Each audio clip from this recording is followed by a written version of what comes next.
Addison Barger with a 99-mile-per-hour throw to end the inning. Best part about that was he took his time. Everybody would rush it, throw it offline. He did not do that. Vladimir Guerrero Jr. starts the fourth for the Blue Jays, looking for a spark against Tyler Glasnow. 9 outfield assists in the regular season for Barger, one of the strongest arms in baseball. And he keeps us a 2-0 game. When we talk about the Blue Jays, the differences in the wins and the losses, and Vlad Guerrero Jr. is right in the middle of that. In the wins, he's hitting .529, and the losses .235. Dangerous pitch right here. A 2-0. Solo home runs, usually you can live with them. And we talked about Scherzer's given up some solo home runs. He's not going to get typically beat with like a 3-run homer. But now it's more important forever than Toronto's got to get something going right here. And the reason I say get something going is because now you've got a chance with only 41 pitches out of Glasnow. You get a chance to make decisions harder for Dave Roberts if his pitch count gets up there. 3-2 on Guerrero. Well, if tonight's game ends in a walk-off, Capital One will donate an additional $10,000 to the Jackie Robinson Foundation as part of the Capital One walk-off program. To date, Capital One has donated more than $1 million to the foundation to support its programs and initiatives. From 3-0 to 3-2. Glasnow delivers. Guerrero checks his swing. No swing and a leadoff walk. So the second time in the last 3 innings, the Jays have put the leadoff man on.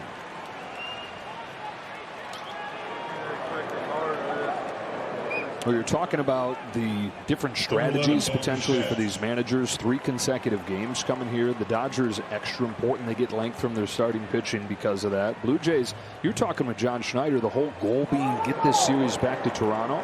If they're looking at a game where they say we got a shot to win this, he's going to go for it. He is. Yeah. His offense has got to do their part now. Strike on Bichette. And by doing their part, you don't chase games to go for it when you're trailing. Maybe by 1, 2 tops. So the score is so important, and the decisions the manager has to make with 3 games in a row being played here. Bichette cracks his bat and bounces to second and gets by Tommy Edman. Dodgers have opened the door for the Blue Jays offense to step on through. First and third, nobody out. Both second basemen in this game have made mistakes. It's Edman defensively. It was Bichette on the bases. Well, he was almost excited to get this double play because Bichette can't run with that knee, right? And this ball just takes a flat bounce. It didn't pop up, and the ball goes down. The infielder's thinking that ball's going to come up, and it stayed down, and by staying down, obviously under the glove. First and third, nobody out. Dalton Varsho at the plate. This is the combination they had in the second inning when Varsho thought that he had taken ball 4, strike 3, or he thought that it was strike 2, and Bichette was picked off of first base, dousing that potential rally.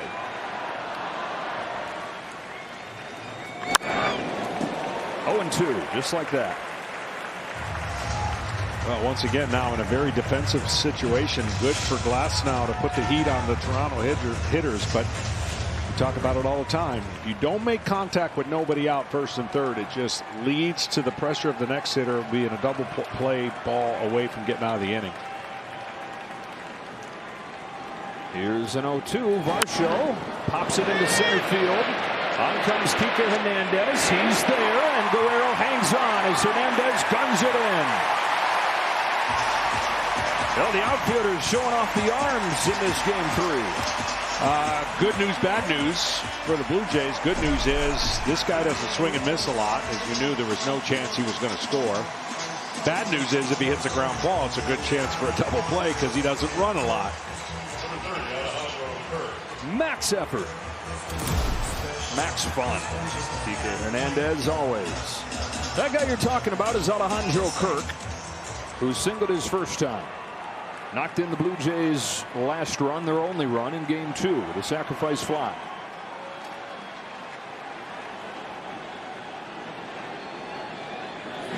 Breaking ball, drilled to left center field. Pages going back. He's at the track. He's at the wall, and it's gone. Kirk has changed Game 3 with a 3-run shot.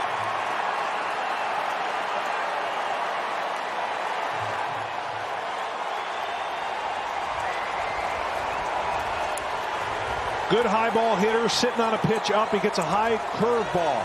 First pitch curve ball, and almost as if he was sitting on it. This time he's going to put on the jacket. Last time he got a big home run. He just ran through it holding it. He has half of it on because it doesn't fit. But this inning was crucial for the Toronto Blue Jays offense, and they came through in a big way. Had not scored since the 3rd inning of Game 2. Madison Barger takes a strike. It's a home run from Kirk, his 5th of the postseason. A home run from the guy that it seemed like always was there for him when they needed a big swing. Hey.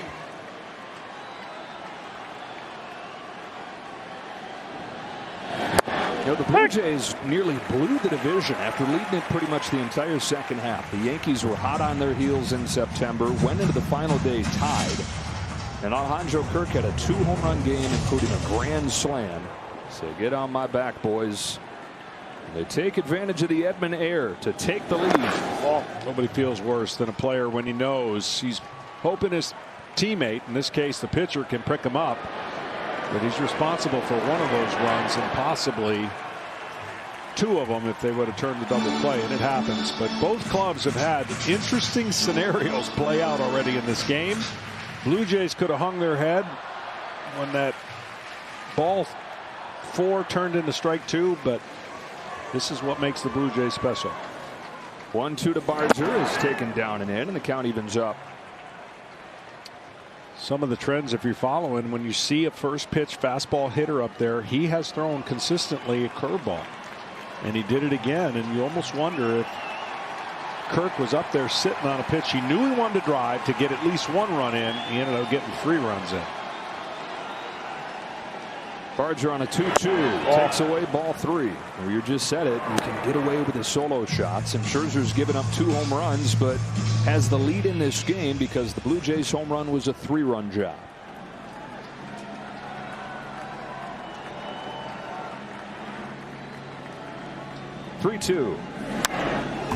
That was the 8th first pitch curveball from a guy who has an electric fastball. And he has come out with a game plan that they're going to spin it.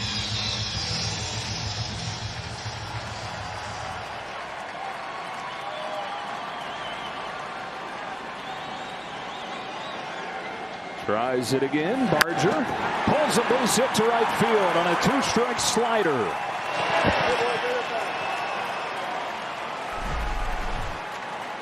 That ball supposed to bounce. Edmund will tell you it stayed low. And his glove did not stay low enough, and a curveball right down, almost on a tee. And maybe not the most prolific looking catcher, but he is an electric hitting catcher. We're not too far from where he's from, Tijuana, Mexico. A few-hour drive across the border down through San Diego. And the Blue Jays had sent a scout to Tijuana to watch a catcher. Is on the other team, though, but he could not take his eyes off that 5'7", 230-pound catcher on the other squad. And he called the bosses and he said, hey, you're just going to have to trust me on this because I promise you're going to see him and you're going to say there's no way. Trust me, the guy can play. The good thing was they didn't have to fight off any other contenders to get him. They paid him the price of a used car, gave him his only offer. He signed on the spot with the Blue Jays and has turned into a 2-time All-Star. And potentially a World Series hero. Ernie Clement fouls off the first one. Barger was going right there. So there is the first instance we've seen them trying to take advantage of Glasnow in the running game. Got to do it. Good first fastball hitting Clement. Might have seen a rare hit and run right there that we don't see too often in the game. Yeah, because Barger does not attempt many steals. Only 5 during the regular year. Not going this time. Clement fights it off down the line. A teardrop of a base hit for Ernie Clement. Barger heads to third. They've got him cornered again.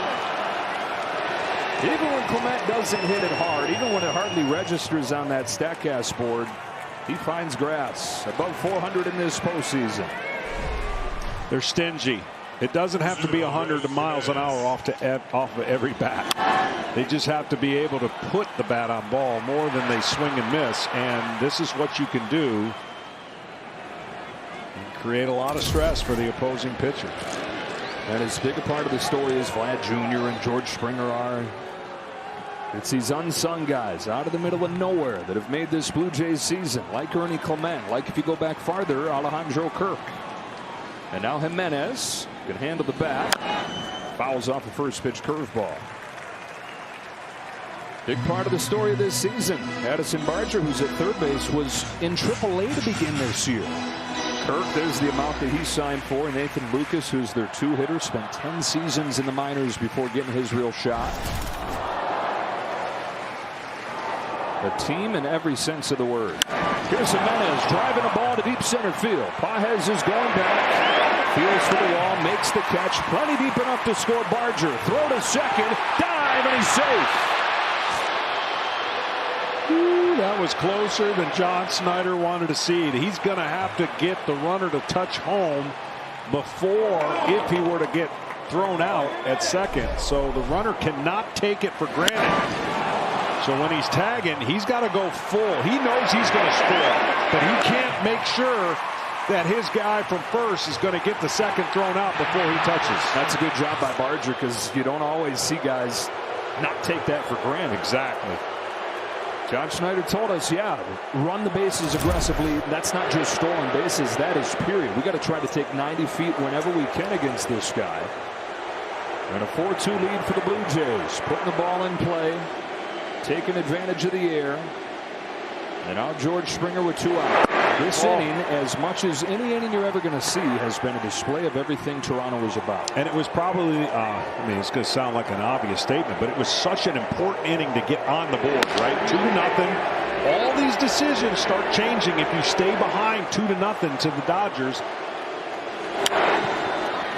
And now Schneider can stay a little bit longer with Scherzer if he wants to, but at the same time, we talked about how aggressive is he going to get. He'll get more aggressive with the lead than he will with the deficit. Yeah, if he starts to look and see this is our shot to guarantee that this series gets back to Toronto, he's going to go for it.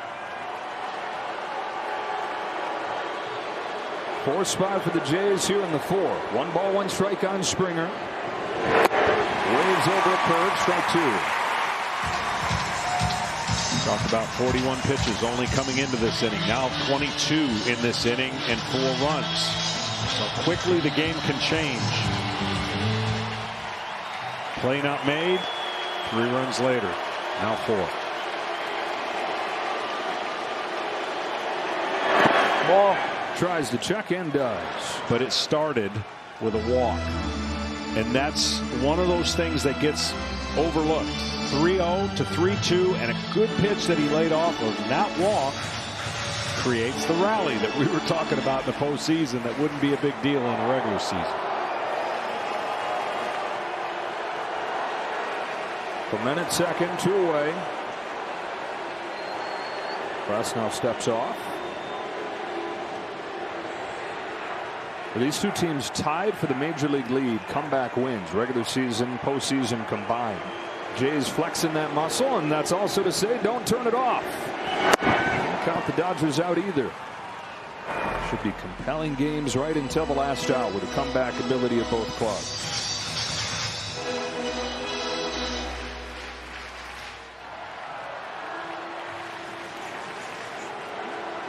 Here's Glasnow's payoff.